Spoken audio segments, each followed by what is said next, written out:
Assalamualaikum warahmatullahi wabarakatuh. Sahabat-sahabat tercinta yang dirahmati Allah,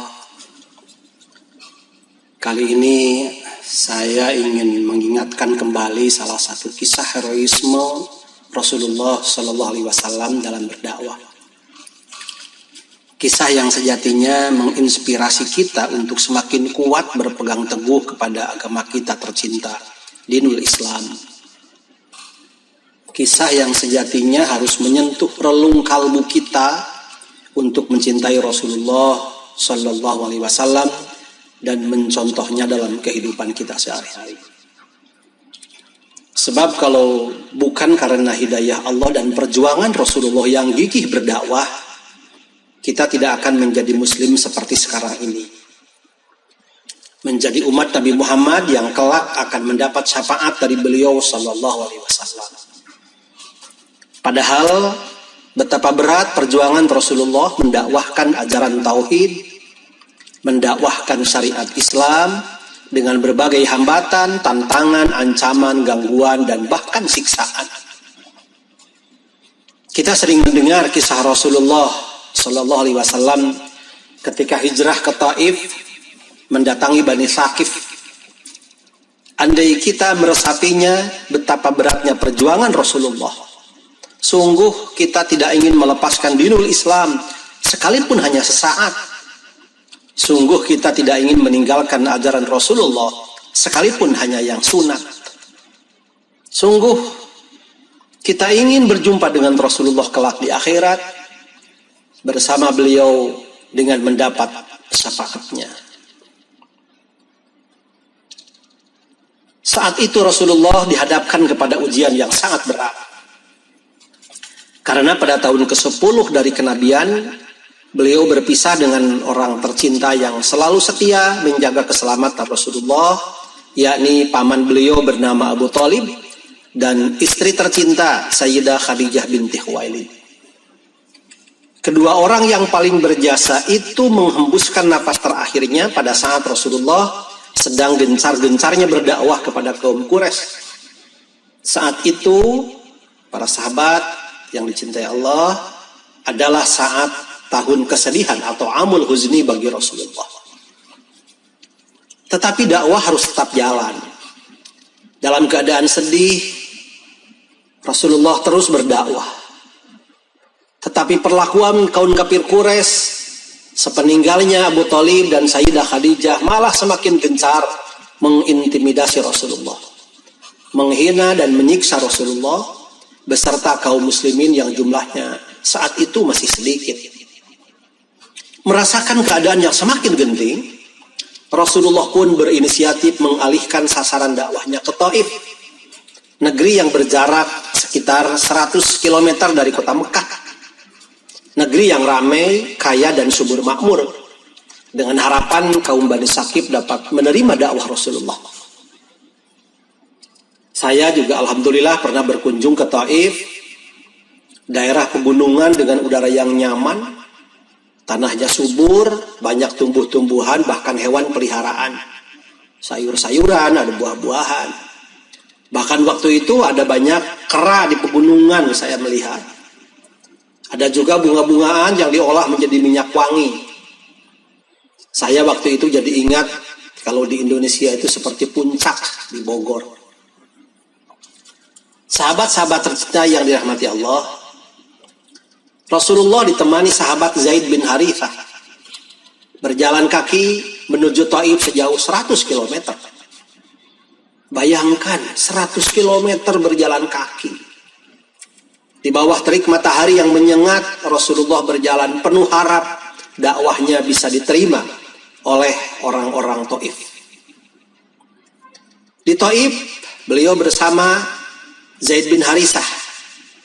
Di rumah Zaid bin Harithah, Rasulullah menginap 10 hari lamanya, sambil terus berdakwah dari rumah ke rumah, mengetuk pintu satu persatu. Kemudian Rasulullah mendatangi 3 orang bersaudara pemuka Taif, yakni Abu Yalil, Mas'ud, dan Hubayb bin Amr bin Umair.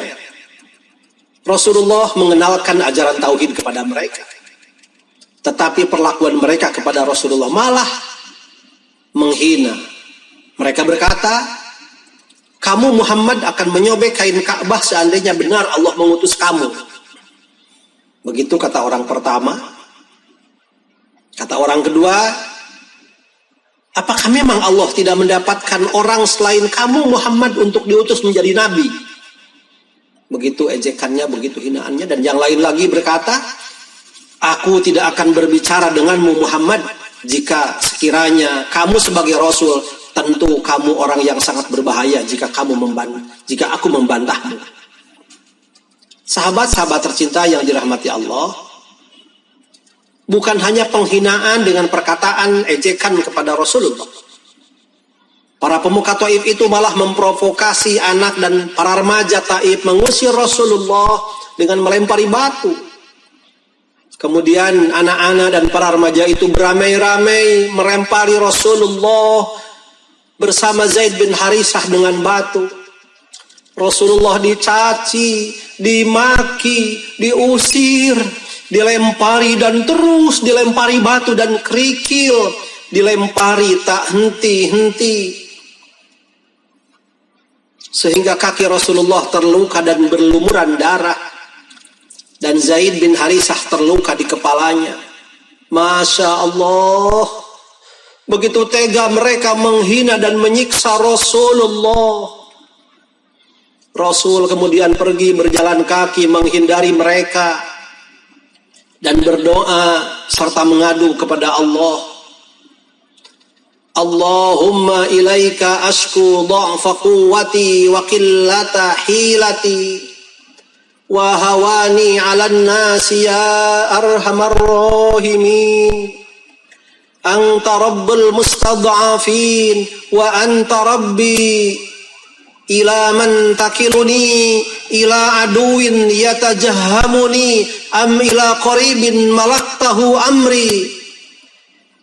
Illam yakun bika alayya ghadabun fala ubali ghairu anna afiyataka awsa'uli a'udhu binuri wajhika alladhi ashraqat laha dhulumat wa saluha alaihi amrud dunya wal akhirah min ayyunzila bi ghadabuk wa yahilla alayya sakhatuk lakal utba hatta tarda wala haula wala quwwata illa bik.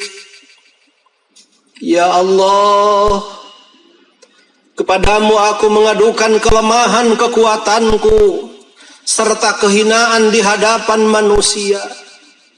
Wahai sebaik-baik pemberi kasih sayang, Engkaulah Tuhan orang-orang yang lemah dan Engkau adalah Tuhanku. Kepada siapakah Engkau serahkan diriku? Apakah kepada orang yang jauh yang menggangguku atau kepada musuh yang akan menguasai urusanku? Asalkan Engkau tidak marah kepadaku, maka tiadalah keberatan bagiku. Akan tetapi kemurahan-Mu jauh lebih luas bagiku. Aku berlindung dengan cahaya wajah-Mu yang akan menerangi seluruh kegelapan dan yang akan memberikan kebaikan segala urusan dunia dan akhirat untuk melepaskan aku dari marah-Mu atau menghilangkan murka-Mu dariku. Hanya kepadamu aku mengadu, merintih, berharap mendapatkan keridhaan-Mu dan tidak ada daya dan kekuatan kecuali dengan-Mu. Sahabat tercinta yang dirahmati Allah, itulah suara rintihan Rasulullah kepada Allah yang begitu mengharukan. Dengan bahasanya yang indah, yang menunjukkan betapa berat siksaan dan ujian yang dihadapi Rasulullah. Tetapi beliau harus tetap bersabar menjalankan perintah Allah, terus berdakwah. Dalam perjalanan, sambil duduk bersandar pada tembok kebun milik seorang musyrik Makkah, Rasulullah didatangi oleh sang pemilik kebun yang melihat Rasulullah dengan perasaan iba.